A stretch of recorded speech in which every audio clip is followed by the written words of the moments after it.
Hello all, good morning. ஜனவரி 27-28க்கான current affairs பார்க்கலாம். பொற்பனை கோட்டையில் முதல் கட்ட அகழாய்வு நிறைவடைந்துள்ளது. புதுக்கோட்டை மாவட்டம் பொற்பனை அப்படிங்கிற இடத்துல முதல் கட்டமாக அகழாய்வு நிறைவு செஞ்சுருக்காங்க. இங்கே அரண்மனை திடல் அப்படின்னு ஒரு ஏரியா இருக்குங்க. கடந்த ஆண்டு மே மாதம் இங்கே அகழாய்வு ஸ்டார்ட் பண்ணாங்க. அந்த கோட்டையோட மையத்திலையும் கோட்டை சுவரின் வடக்கு பக்கத்தில் ஒரு 15 அடி நீளம் அகலத்துக்கு ஒரு குழி தோண்டி அதில் ஆராய்ச்சி பண்ணிட்டு இருந்தாங்க. இதில் நிறைய சங்ககால பொருட்கள் இடம்பெற்றிருக்கு அப்படின்னு சொல்லியிருக்காங்க. செங்கல் கட்டுமானம், பானை ஓடுகள், வட்ட வடிவிலான சுவர், கண்ணாடி மணிகள், வட்ட சில்லு கல்லுகள், பச்சை கல்மணிகள், தென் மஞ்சள் நிற கல்மணி போன்றவை அதிகமாக கிடைச்சிருக்கு அப்படின்னு சொல்லியிருக்காங்க. தங்க மூக்குத்தி கிடைச்சிருக்கு அப்படின்னு சொல்லியிருக்காங்க. ஸோ 2வது கட்ட ப்ராசஸ்க்காக இவங்க அப்ளிகேஷன் கொடுத்துருக்காங்க. அந்த அனுமதி கிடைச்ச உடனே அடுத்த கட்ட அகழாய்வும் ஸ்டார்ட் பண்ணிடுவோம் அப்படின்னு சொல்லியிருக்காங்க. எண்ணூரில் ஈரநில சுற்றுச்சூழல் மறுசீரமைப்புக்கான மக்கள் திட்ட அறிக்கை வெளியிடுது. இதை பீப்புள்ஸ் பிளான் அப்படின்னு சொல்லியிருக்காங்க. என்ன அப்படின்னா, சென்னையில் 2015 ஒரு பெருவெள்ளம் ஏற்பட்டுச்சுல, அதிலிருந்து மீட்டெடுக்கிறதுக்கு நிறைய முயற்சிகளை மாநில அரசும் சரி மக்களும் சரி பண்ணிகிட்டே இருக்காங்க. அப்பொழுது ஸோ இந்த வெள்ளத்தை தடுக்கிறதுக்கு ஈரநிலங்களுக்கு அதிக ஆற்றல் கொண்டது அப்படின்னு சொல்லி தமிழக அரசு ஒரு டீம் ஃபார்ம் பண்ணாங்க. எண்ணூர் கழுவெளியின் உயிர்ச்சூழலை மறுசீரமைக்கும் திட்டம் அப்படின்னு ஒரு திட்டம் ஸ்டார்ட் பண்ணாங்க. இதில் பொதுமக்கள், தன்னார்வலர்கள், கவர்மெண்ட் அஃபிஷியல், இந்த மாதிரி நிறைய பேர் இருக்காங்க. தென் நிறைய அந்தந்த ஃபீல்டில் நிறைய பவர் உள்ள ப்ரொஃபஷனல் நாலேஜ் உள்ள ஆட்களும் நிறைய பேர் இருக்காங்க. ஸோ இவங்க எல்லாரும் சேர்ந்து இப்பொழுது இந்த ஈரநிலத்தை மீட்டெடுப்பதற்காக ஒரு முயற்சி பண்ணிகிட்ருக்காங்க. அதுதான் மக்கள் திட்ட அறிக்கை. இந்த திட்ட அறிக்கையை இவங்க அறிக்கையை ஃபாலோ பண்ணிவிட்டு கவர்மெண்ட்டை கொடுத்துருவாங்க. கவர்மெண்ட் இந்த அறிக்கையை படித்து இந்த அறிக்கையில் உள்ளது எல்லாமே நடைமுறைக்கு சாத்தியப்பட்டதா அப்படின்னு யோசித்து இன்கேஸ் அது சாத்தியப்பட்டதுன்னா அதை இம்ப்ளிமெண்ட் பண்ணுவாங்க. சென்னையில் 12வது உலக தமிழ் ஆராய்ச்சி மாநாடு. இந்த மாநாடு 2025 மே மாதத்தில் நடத்தப்படும் அப்படின்னு சொல்லியிருக்காங்க. உலக தமிழ் ஆராய்ச்சி மன்றம் சார்பில் 2 ஆண்டுகளுக்கு ஒரு முறை இந்த மாநாடு நடைபெறுது. இது வரைக்கும் 11 மாநாடு நடைபெற்றிருக்கு. ஸோ இது 12வது மாநாடு மே 2025 நடக்க போகுது. சரி, இதில் என்ன மாதிரி கருப்பொருள் அப்படின்னா, உலக மொழிகளில் தமிழின் ஆளுமையும் தாக்கமும், அதுதான் இந்த வருடத்துக்கான கருப்பொருளாக இருக்க போது. இது தவிர மாநாட்டில் புத்தக ஓவிய கண்காட்சி, தென் பள்ளி கல்லூரி மாணவர்களுக்கு அதிகமான போட்டிகள் இந்த மாதிரிலாம் நடத்த போகிறோம் அப்படின்னு சொல்லியிருக்காங்க. வன நண்பர்கள் திட்டம், இது உத்தரப்பிரதேசில் ஸ்டார்ட் பண்ணியிருக்காங்க. இந்த திட்டத்திற்கு ஒரு நல்ல வரவேற்பு கிடைச்சிருக்கு அப்படின்னு சொல்லியிருக்காங்க. என்ன சொல்லியிருக்காங்க அப்படின்னு பார்த்தீங்கன்னா, அங்கே நிறைய கிராமங்கள் அந்த வன ஏரியாவை ஒட்டி தான் இருக்குது, வனங்களை ஒட்டி இருக்குது. அங்கே உள்ள வன விலங்குகள் உணவை தேடியோ இல்லை தண்ணீரை தேடியோ அடிக்கடி அந்த கிராமங்களுக்குள்ளே நுழைஞ்சிருது. ஸோ உணவுக்காக வர்றது அங்குள்ள மக்களை தாக்கிடுறாங்க, இல்லைன்னா அங்குள்ள மக்களுக்கு உயிரிழப்பு கூட ஏற்பட்டுருது. ஸோ இதை முற்றிலுமாக குறைக்கும் பொருட்டு உத்தரப்பிரதேசத்தில் உள்ள ஒரு வன அதிகாரி இந்த திட்டத்தை கொண்டு வந்திருக்காரு, வன நண்பர்கள் திட்டம். இதில் என்ன அப்படின்னா, இளைஞர்களை தேர்வு செய்து பயிற்சி அளிக்கிறாங்க. இந்த இளைஞர்கள் விலங்குகளின் நடமாட்டத்தை அதோட காலடித்தளம் இல்லை எச்சங்களை வச்சு கண்டறிகிறாங்க. கண்டறிஞ்சு அதோட வழித்தடத்தையும் ப்ராப்பராக கண்டுபிடிச்சிடுறாங்க. விலங்குகளிடமிருந்து தங்களையும் பாதுகாத்து கொண்டு மக்களையும் பாதுகாப்பது தான் இந்த பயிற்சியின் முக்கிய நோக்கம் அப்படின்னு சொல்லியிருக்காங்க. இத்திட்டத்திற்கு மக்களிடையே நல்ல வரவேற்பு கிடைச்சிது. இதனால் உயிரிழப்புகளும் கணிசமான முறையில் குறைந்துள்ளது அப்படின்னு சொல்லியிருக்காங்க. சமீபத்தில் மத்திய அரசு பத்ம விருதுகளை அறிவிச்சிருந்தாங்க. அந்த வகையில் 86 வயது ஒரு தெலுங்கானாவை சேர்ந்த ஒருத்தருக்கு பத்மஸ்ரீ விருது கிடச்சிருக்கு. அவர் யாருன்னா வெட்லாச்சாரியா அவர்கள்.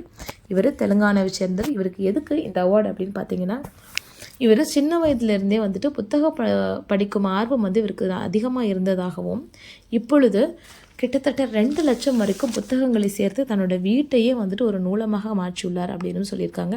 இவரை பற்றி பாரத பிரதமர் திரு நரேந்திர மோடி அவர்கள் மன் கி பாத் அப்படி மனதின் குரல் அப்படின்னு சொல்லிட்டு ஒரு நிகழ்ச்சியில் பேசுவாங்க இல்லையா, அதில் 2 இயர்ஸ்க்கு முன்னாடி பேசியிருக்காங்க. இப்போ இவருக்கு பத்மஸ்ரீ அவார்டு கிடைச்சிருக்கு. இவரோட இந்த நூலகத்தில் பல்வேறு பல்கலைக்கழகங்களில் உள்ள நூல்களும் கூட அவைலபிளாக இருக்குது அப்படின்னு சொல்கிறாங்க. நாட்டின் முதன் முறையாக ட்ரோன் மூலம் ரத்தம் அனுப்பிய ஒடிசா எய்ம்ஸ் மருத்துவமனை. இப்போது ட்ரோனோட பயன்பாடு அதிகமாக இருக்குது. ஒடிசா மாநிலத்தில் புவனேஸ்வரில் உள்ள எய்ம்ஸ் மருத்துவமனையிலேருந்து மருந்து, இரத்தம் ஆகியவற்றை பிற சுகாதார மையங்களுக்கு விரைவாக அனுப்பி வைக்க ட்ரோன் சேவையை வந்து அறிமுகம் செய்துள்ளது. இதன்படி முதல் ட்ரோன் சேவை கேர்தா மாவட்டத்தில் உள்ள டாங்கி சமுதாய மையத்திற்கு வந்து அனுப்பப்பட்டுள்ளது. இந்த ட்ரோன் வந்துட்டு மொத்தம் 12 கிலோ எடை கொண்டது. இந்த ட்ரோனில் 2லேருந்து 5 கிலோ வரைக்குமான மருந்துகளை அனுப்பலாம் அப்படின்னு சொல்லிடுறாங்க. இதோட அதிகபட்ச வேகம் 90 km/h.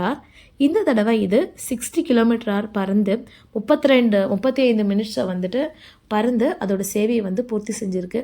ஸோ இந்த ட்ரோன் சேவையின் மூலம் குறைந்த நேரத்தில் அதிகமான மக்களுக்கு மருத்துவ சேவையை வழங்க முடியும் அப்படின்னு சொல்கிறாங்க.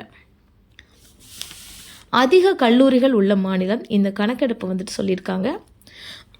மத்திய கல்வி அமைச்சகம் உயர்கல்வி தொடர்பாக இந்த கணக்கெடுப்பை நடத்தியிருக்காங்க. 2022ஆம் ஆண்டுக்கான கணக்கெடுப்பின் படியும் அதிகமாக கல்லூரிகள் உள்ள மாநிலம் அப்படின்னு உத்தரப்பிரதேசம் தான் ஃபர்ஸ்ட் இடம் இருக்குது. இங்கே 8375 கல்லூரிகள் இருக்கிறது. 2வது மகாராஷ்டிரா, 3வது கர்நாடகா, 4வது ராஜஸ்தான், 5வது தமிழ்நாடு. தமிழ்நாட்டில் 2829 கல்லூரிகள் இருக்கின்றன. தென் இதயம் காப்போம், இது வந்துட்டு தமிழக அரசோட ஒரு இனிஷியேட்டிவ். லாஸ்ட் இயர் 2023 ஜூனில் வந்துட்டு இதை லான்ச் பண்ணாங்க. இதோட முக்கிய நோக்கம் என்ன அப்படின்னா, நிறைய இளம் வயதினருக்கே வந்துட்டு மாரடைப்பு ஏற்படுகிறது. அந்த கோல்டன் ஆர்க்குள்ளே அவங்கள வந்துட்டு ஒரு ட்ரீட்மெண்ட் கொடுத்தோன்னா அவங்களோட உயிரை காப்பாற்றிடலாம் இல்லையா? இது எல்லாருக்குமே தெரியும். ஸோ சின்ன பிரைமரி ஹெல்த் சென்டரில் கூட இந்த இதயம் காக்கும் மருந்துகள் வந்து இருக்கணும். ஸோ அவங்களுக்கு இந்த மருந்துகள் மூலம் அவங்களோட உயிர் காக்கப்பட வேண்டும் அப்படிங்கிறது தான் இந்த திட்டத்தோட நோக்கம். இந்த திட்டத்தினால 5000க்கும் மேற்பட்டவர்கள் வந்து தமிழ்நாட்டில் பயனடைஞ்சிருக்காங்க அப்படின்னு ஒரு டேட்டா சொல்கிறாங்க. Minimal radio active discharge from Indian nuclear plant. ஒரு ஸ்டடி என்ன சொல்லுது அப்படின்னா, இந்தியாவில் உள்ள நியூக்ளியர் பிளான்ட்ஸில் இருந்து வர டிஸ்சார்ஜ் வந்து ரேடியோ ஆக்டிவில் வந்து ரொம்ப கம்மியாக தான் இருக்குது அப்படின்னு சொல்லுது. இந்தியாவில் மொத்தம் எத்தனை நியூக்ளியர் பவர் பிளான்ட் இருக்குது அப்படின்னு தெரிஞ்சால் கமெண்ட் பண்ணுங்கள். இதில் 20 வருஷத்துக்கான டேட்டா எடுத்திருக்காங்க. பட் தமிழ்நாட்டில் உள்ள கூடன்குளம் ஆரம்பித்து 2013 தான் ஸ்டார்ட் பண்ணதுனால அதிலிருந்து ஒரு டேட்டா எடுத்திருக்காங்க. இதில் என்ன சொல்லியிருக்காங்கன்னா, நம்மளோட வேஸ்ட் வந்து ரொம்ப மினிமலாக இருக்குது அப்படின்னு சொல்லியிருக்காங்க. கேசியஸ் வேஸ்ட்டில் என்னெல்லாம் இருக்குது அப்படின்னா, argon 41, radio iodine, particulate radio nuclides, cobalt 60, strontium 90, caesium 137 and tritium. இது எல்லாமே வந்துட்டு கேசியஸ் வேஸ்ட்டில் இருக்குது. தென் லிக்விட் டிஸ்சார்ஜில் radio iodine, tritium, strontium 90, caesium 137 and activation products like cobalt 60 இது எல்லாமே கண்டெயின் ஆகிருக்கு அப்படின்னு சொல்லியிருக்காங்க. ஸோ மற்ற இடத்த கம்பேர் பண்ணும்போது இந்தியாவில் அதோட ரேடியோ வேஸ்ட் வந்துட்டு ரொம்ப கம்மி தான் அப்படிங்கிறது இந்த ஸ்டடி சொல்லியிருக்காங்க. ஆஸ்திரேலியன் ஓப்பன் 2024 இப்போ தான் ரீசெண்டாக நடந்தது. இதில் ஆண்களுக்கான ஆடவர் பிரிவில், இரட்டை ஆடவர் பிரிவில் வந்துட்டு இந்தியாவோட ரோஹன் போப்பண்ணா சாம்பியன்ஷிப் வாங்கியிருக்காங்க.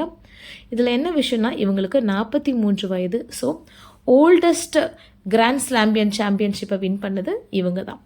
இது போக இன்றைக்கி கரண்ட் அஃபேர்ஸில் என்னெல்லாம் இருக்குது பேப்பரில் அப்படின்னு பார்த்தீங்கன்னா, சென்னையில் 31ஆம் தேதி லெதர் ஃபேஷன் ஷோ நடத்துகிறோம் அப்படின்னு சொல்லியிருக்காங்க. அதுபோக போட்டித் தேர்வுகளுக்காக பயிற்சி மையங்களில் வந்துட்டு நீங்கள் படிக்கலாம் அப்படின்னு, கட்டணமில்லா பயிற்சி வகுப்புகளுக்கு தேர்வாளர்கள் விண்ணப்பிக்கலாம் அப்படின்னு தமிழக அரசு அறிவிச்சிருக்காங்க. ஸோ யாருக்காவது இது வேணும்னா நீங்கள் அதை யூஸ் பண்ணிக்கோங்க. இன்றைக்கி இவ்வளோதான் கரண்ட் அஃபேர்ஸ். மீது நாளைக்கு பார்க்கலாம். தேங்க்யூ.